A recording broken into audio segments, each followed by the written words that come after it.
Are you a greedy person? Of course not. Or at least, that's what you tell yourself. We'd all like to think highly of ourselves and blame our misfortune on bad odds. This is the case of Jesse Livermore, a stock market trader born in 1877. Prior to the notorious market crash that occurred in 1929, he took a short position, betting on the decline of the market. He made over $100 million, the equivalent of $1.6 billion today. Instead of enjoying his riches for life, however, the winning trade made Livermore feel invincible. Naturally, it wasn't long until he lost everything he had earned by placing all the wrong trades. The sudden downfall pushed him to the edge, and he eventually, sadly, ended his life one night. The problem was that his success made him want even a bigger slice of the cake, although he already had more than anyone could wish for. The lesson here is, don't be greedy and learn to be humble. When you already have what you wished for or accomplished significant goals in your life, learn to be grateful, maintain your status, and enjoy the present, instead of always seeking more and more. When you're scared of losing everything you have, you won't be happy to risk it all for potential gains. Our finances play a huge role in our lives, yet people rarely discuss them or educate themselves on this topic.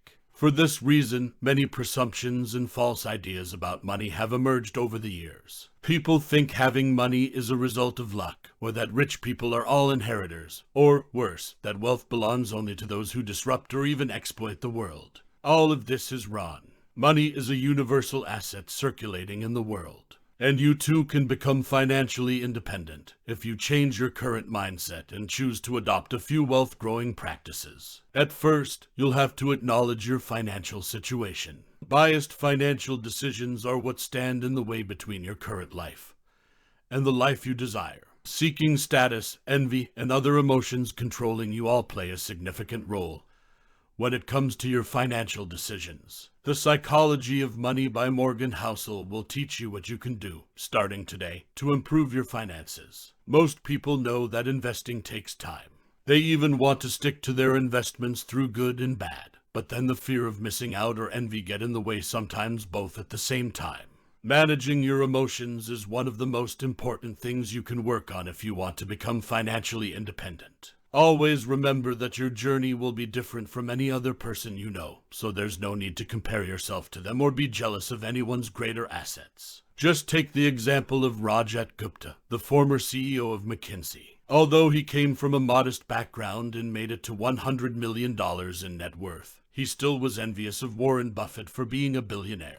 As such, he committed insider trading, which is one of the most common yet dangerous financial crimes for investors, and got charged with a substantial prison sentence for it. In other words, he let envy get the best out of him and paid for it 1,000-fold. Was it worth it? Definitely not. However, his misfortune serves as a valuable lesson for anyone looking to make better financial decisions. Be rational and think twice when it comes to money. Always filter out your emotions. Someone's personal experiences make up only a small portion of what happens, but it makes up most of how that person thinks the world works. In theory, financial decisions should be driven by an investor's goals and the characteristics of investment options available to them. Economists from the National Bureau of Economic Research found that instead, investment decisions are anchored by early adulthood experiences. They found that investors tend to weigh more heavily the experience of the economy when they were young than what the economy is like now. Both luck and risk are often the factors that determine success and failure.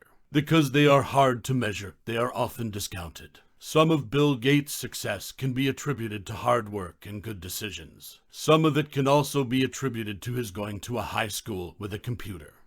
This was a roughly 1 in 1 million chance in the 60 seconds. To account for risk and luck in decisions, an investor should 1. Avoid idolization of specific investors when it cannot be known how much luck or risk influenced their success. 2. Focus less on specific individuals and case studies, and more on broad patterns. We all grow up differently. Was your childhood similar to someone born in 1800, 1900, Of course not. Some people grow up in times of financial crisis. Others know nothing but bull markets until they are in their 30 seconds. As such, those two types would have very different opinions about what a good investment strategy consists of, whether a portfolio should be stock-based or bond-based, or how much risk is worth taking.